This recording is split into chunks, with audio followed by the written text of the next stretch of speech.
Hi, I'm Rich Booker, and welcome to The Rich Booker Show, real local news and political talk on Radnor Studio 21. First, my political perspective. On Sunday, sports fans witnessed what was probably the most boring Super Bowl in history. To compound matters, the commercials were a constant assault against our shared American values. The commercials inundated the audience with now familiar message from the media that America is sexist, that we need to embrace inefficient green energy, and they perpetuated a narrative that America is racist. Rather than being allowed to enjoy the game, football fans experienced a dark leftist tirade demagoguing American traditions and values as wrong or patriarchal. Next week, here in Radnor, our Board of Commissioners will be taking up a similar leftist ideological mandate, such as signing off on a climate change manifesto and considering a plastic bag and straw ban. What's next? The green police force? We need lower taxes, a smaller government, and more individual liberty and personal responsibility, not a new squad of political correctness enforcers. We must not succumb to the new prejudice of political correctness. The biggest issue we face today is too many Americans not wanting to openly challenge this very destructive move to the left for fear of social reprisal. We can no longer remain silent as the younger people are being indoctrinated into accepting policies that are detrimental to our society, Judeo-Christian values, and our American culture. We must openly make the case to reject radical leftist cultural mores. And that's my political perspective for February 6, 2019. Today, I have with me Mr. Chip Layfield. Many of you know Chip as a local businessman and political strategist here in Radnor, and he's a longtime resident. He's been married. He's married to his wife Casey for many years. How many years? We got married in 1980, and we started going out in 1972. Wow! So how about that? Went to college together. Since 1980. So Chip is one of our regular guests on the show, and a regular contributor. So as a regular contributor to the Rich Booker Show, he was one of our go-to people, and really like to hear his input on Radnor politics and issues going on. So Chip, one of the big issues that we have that faced us at our last meeting of the Board of Commissioners was cutting down the trees at Conestoga Road and West Wayne Preserve. Now, I know this is one of your hot button issues, so talk about this issue and why it's important and what your concerns were with that vote that we took to cut down those 15 trees in the West Wayne Preserve. Oh, I appreciate you did not vote for it, Rich, and that was good. And it was a partisan divide on that vote. I think Jack Larkin. Oh, you're right. I think Jack Larkin. He voted that way. Me and Jake. That's right. And Luke Clark again voted with the Democrats, which was a mistake. And the Democrats really have a horrible record, at least in the last half dozen years with the environment. It's really, really dismal, which is shocking considering Commissioner Nagel's long-standing connections to Radnor Conservancy and the Environmental Advisory Council. So it's really shocking the number of trees that are going down. But this last vote, well, it followed one a couple of months ago where they want to put a basin in the same area, which was bought for stormwater management by the township. We had to actually go and condemn it, and we got that, and part of it is for stormwater management. So water's been shipped there from Lancaster Pike and Conestoga Road, and this area frequently floods. The park area, it's a swamp essentially. Right now it's got probably 4 feet of water. That's West Wayne Preserve. That's part of preserve, or is that a different area? Yeah, no, it's the West Wayne Preserve, but it's all part of a natural cycle the way it works right now. And so the water is pumped, it flows into there, and it's then conveyed by the trees, and it also is absorbed into the ground. So there's a nice natural function, and the trees fall over, they go into the soil, and the system works. And the commissioners voted, I believe it was a unanimous vote, again a few weeks ago, to go into there, and it's shocking the number of trees that are coming down in the 6th Ward. We had a bunch of trees go out over in Liberty Lane. There's a little dog park on that road behind George Hunt's veterinary, and it was surprising to a lot of the residents there the number of trees that came down, and fence went out and the roots were ground up. And then on Morris, we also have another situation where it's been proposed to cut all those trees down.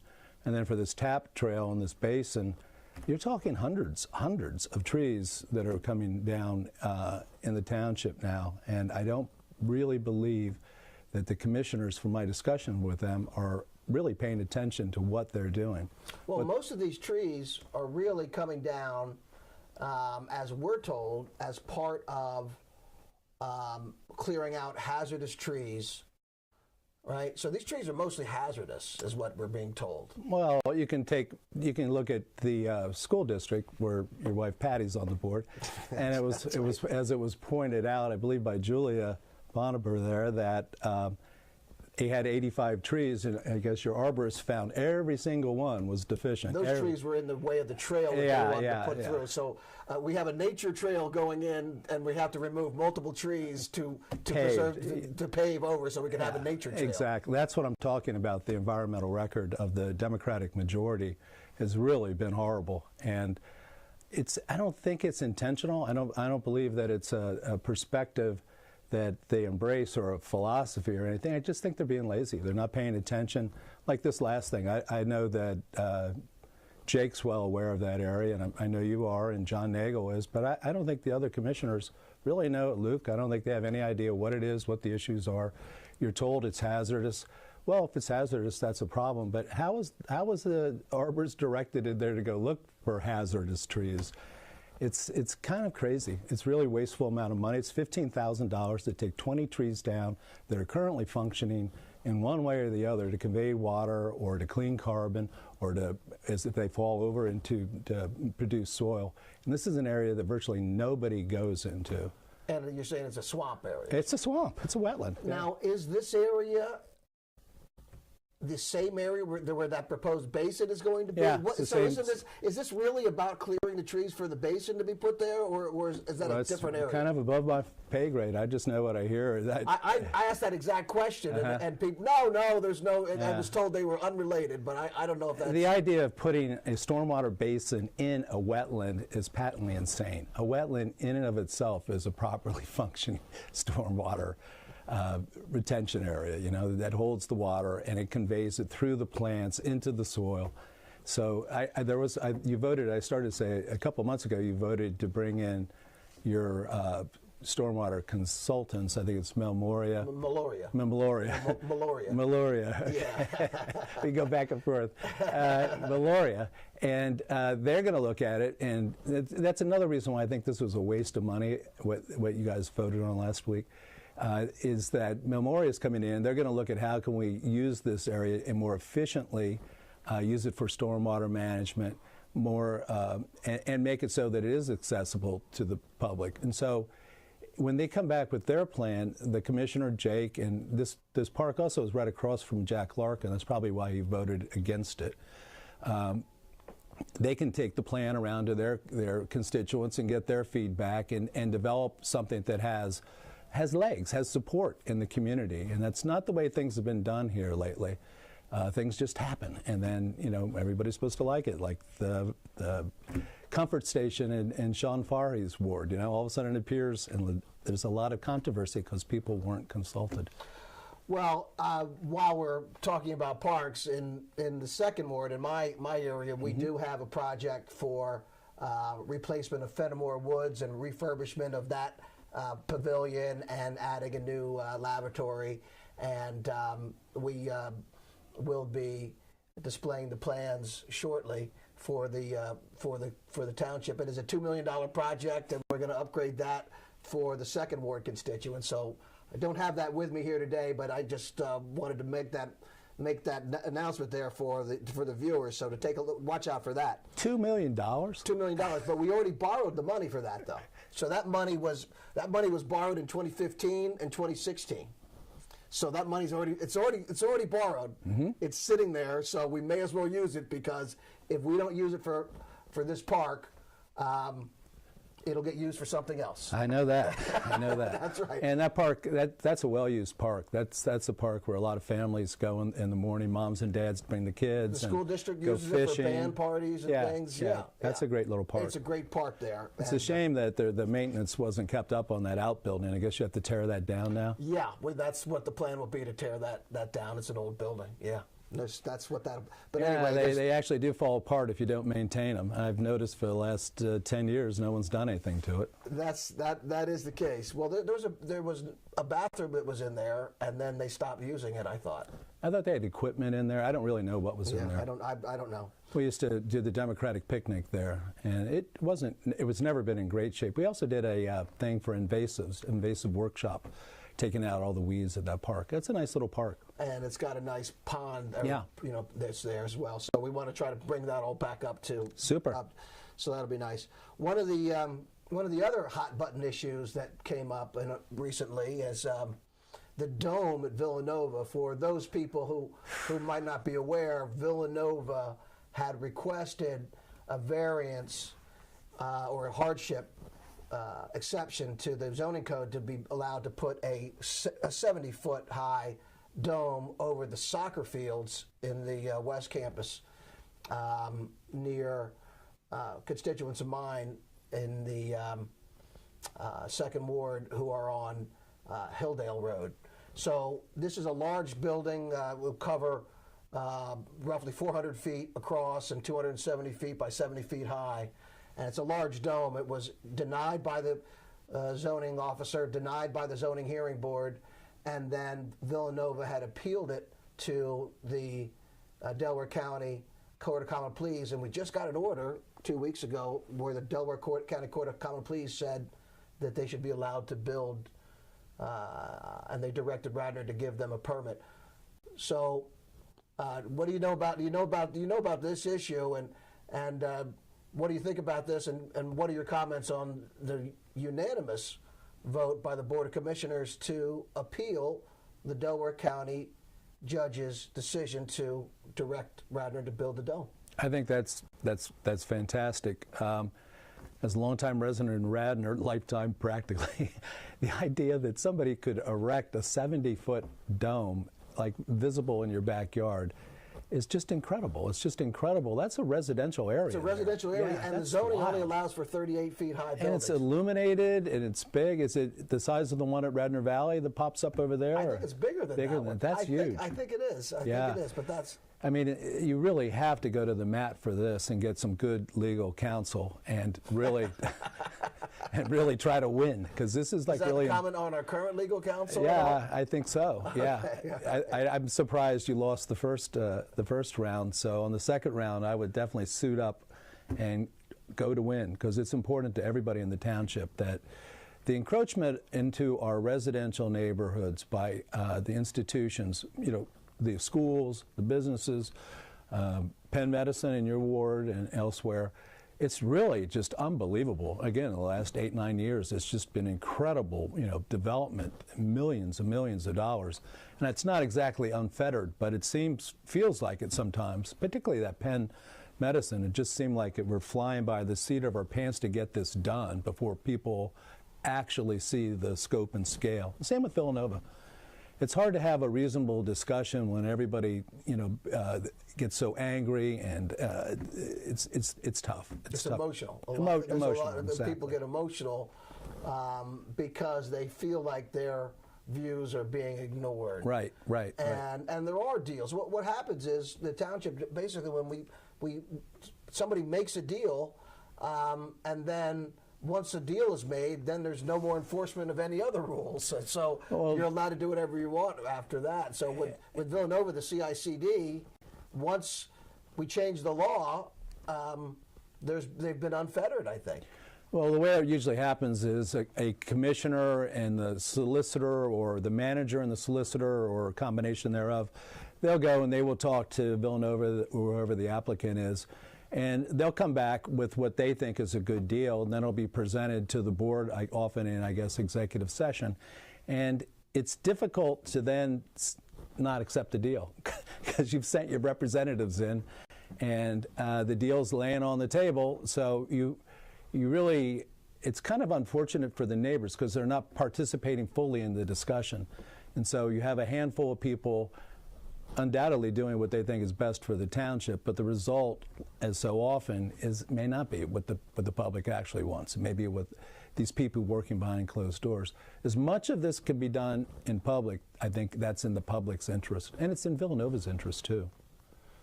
Well, I agree with that. I think everyone wants to have more transparency and more accountability in our local government.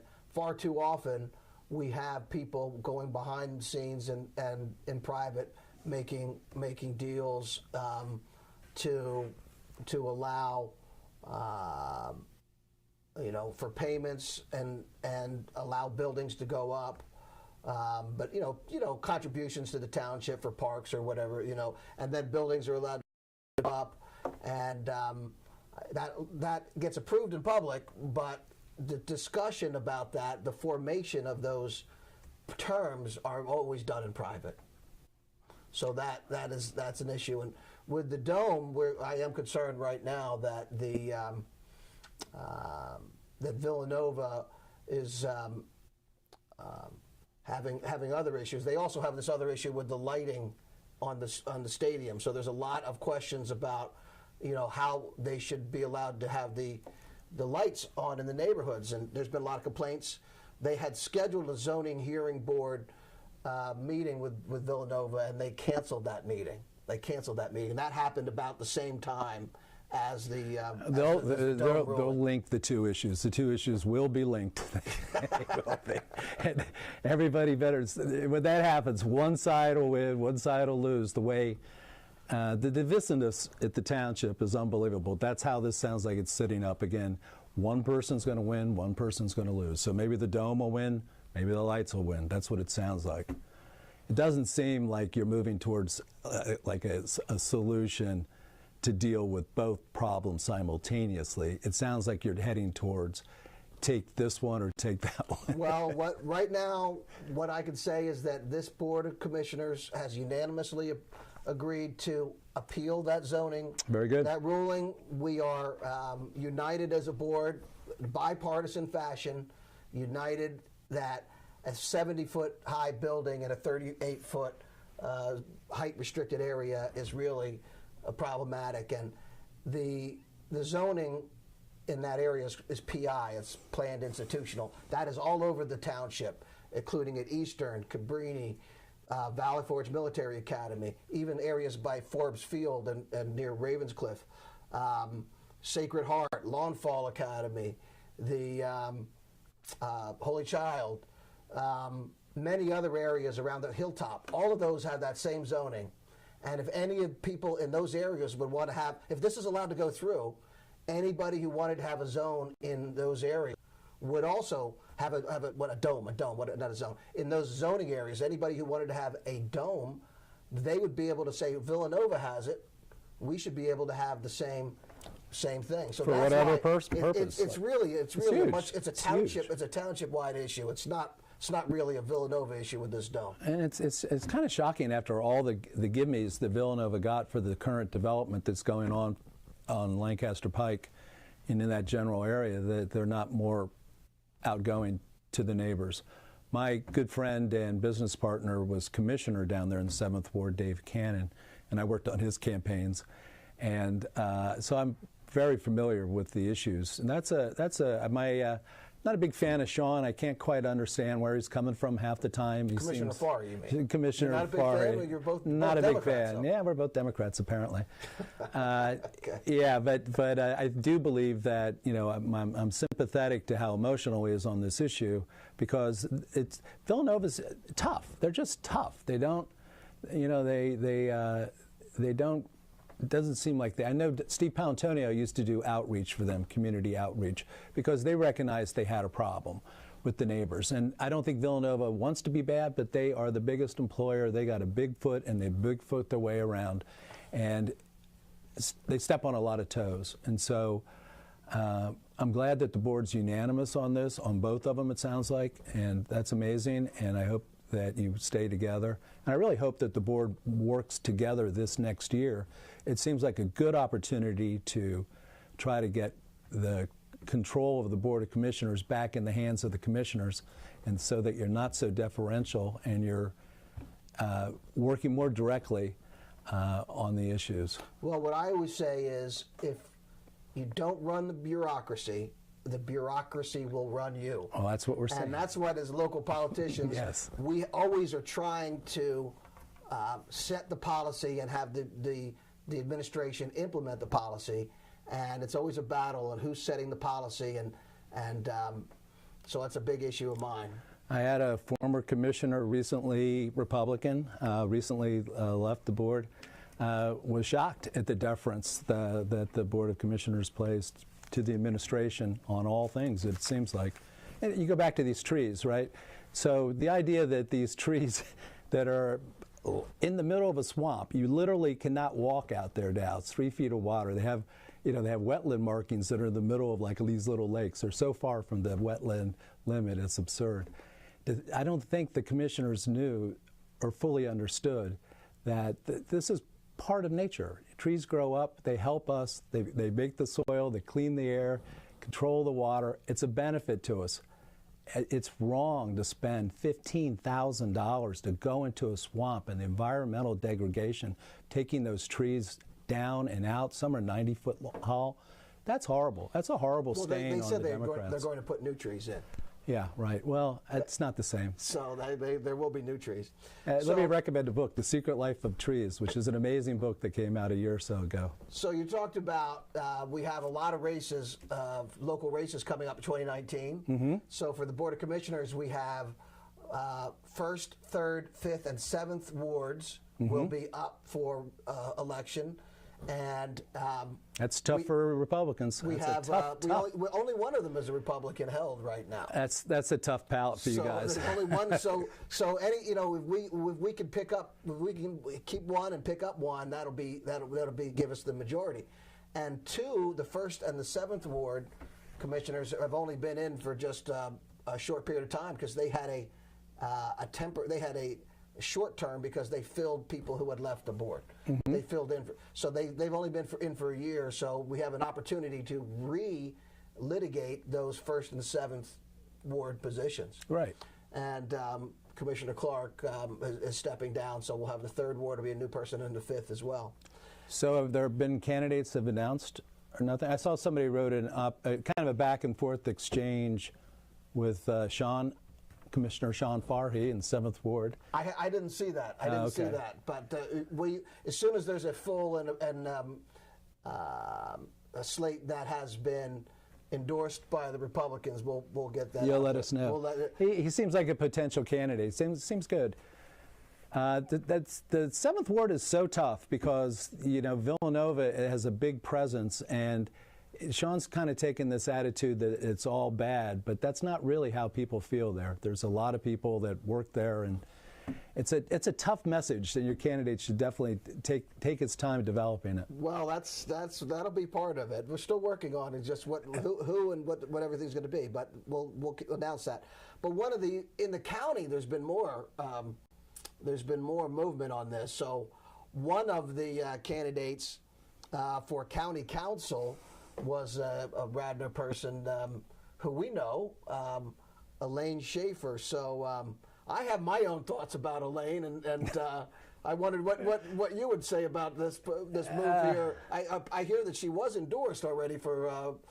She got the endorsement. I don't know if she was endorsed by Radnor Democrats. Oh, Radnor, yeah. I think I don't know what do you think about this move to county council for a Radnor person? I don't think county is endorsed yet. Usually you go around to the different committees, the different candidates and all. Elaine's, do you think she's unethical, or why is she acceptable to? Why isn't she unacceptable to the Democratic Party? And I remember when she ran for state rep, there was a famous ad by Alex Charlton, who has since been defeated. But do you remember? This ad? It had on there Elaine Paul Schaefer, untrustworthy, unethical, and undeserving. That was in 2017. Yeah. For that. And she lost that race, but now going for county council. This was Alex Charlton who made that, so I didn't come up with that. But I don't think she was found. So, when we say unethical is for the Democratic Party, it's really a matter of perspective, context. Who unethical to who? What is she unethical? She wasn't found unethical from our Board of Commissioners. I raised ethical issues with her pretty much from the first few months when she came onto the board. Well, nobody's really been nobody's been had any ethical findings. Since, for many years. Yeah, in the modern era. Well, I've been through quite a few ethics hearings actually, and I'd like to talk about those if we get a chance because it's interesting. Man, we can here. I don't know if she is unethical. I felt that the issues that you raised when you brought your ethics charges were legitimate. Police do a proposal. Yeah, I thought they were legitimate, and people I know, friends, Democrats, all thought that they were legitimate issues that you brought up. The campaigning with the police, but the problem there was the administration, which is a point I made at the ethics hearing, that when her request came through, it should have gone to John Rice and your solicitor and said, is this something we can do? Can we do was it some sort of thing with the police and her kids? And I guess they call it outreach, community outreach. Yeah, well, no, it was a proposal now. Yeah, that's right. And the other one was the chief went to a fundraiser or a night out or something. Police night out and was campaigning. And I thought those were legitimate questions. But they should have gone from the chief to the manager to the solicitor. The solicitor would say, no, go or go. And if he says go, then it's by our system, it would be considered ethical. Didn't happen. The same in your case. They had things they brought forward, and it should have gone right to the solicitor and got back to you and said, this is something that's good or bad. That was the most ridiculous thing I've ever seen. Well, but with Elaine, I thought the ethical issues dogged her entire time as a commissioner, and it's unfortunate. I guess if she'll probably, I don't know who all the candidates are, she'll probably have a very good chance of winning. And well, some of the other issues, like for instance, her involvement with the Conservancy as president of the Radnor Conservancy, they were going to raise a lot of money to buy Ardross, and right. All that the Conservancy did was convince the Radnor Board of Commissioners to spend taxpayer money. Right. No, I raised issues. The Conservancy never raised any money for that. I did raise ethical issues on that and her and John Nagel, and they came back, and John Rice said that everything was fine. And I asked to see what they submitted so I could have my own independent opinion, and he said, no, I don't get that. So with the Democratic committee, there were ethical issues raised. And first time she ran, I recruited her and set her up to run against Enrique Hervada for a really short race. I think we started like in September, so it was a really short, fast race. I was on Lynn Yackel's Senate campaign, and I pulled off that, her kitchen cabinet. It went over to I recruited Lane and with Dave Cannon, and we got her to run and really liked her. Well, that's about all we have time for today. A couple of things, Elaine, she supported Bill Spengler and Phil R., who's up right now for child pornography, and so I really have some issues with her. But thanks for appearing on the show, and really appreciate your contributions and what were you going to say? Yeah, I was going to say you should stretch us into an hour show. I have a lot more to say about it. We have a lot of things to talk about. But anyway, that's all we have time for today. Thanks for joining me. This has been The Rich Booker Show, real local news and political talk on Radnor Studio 21. See you next time.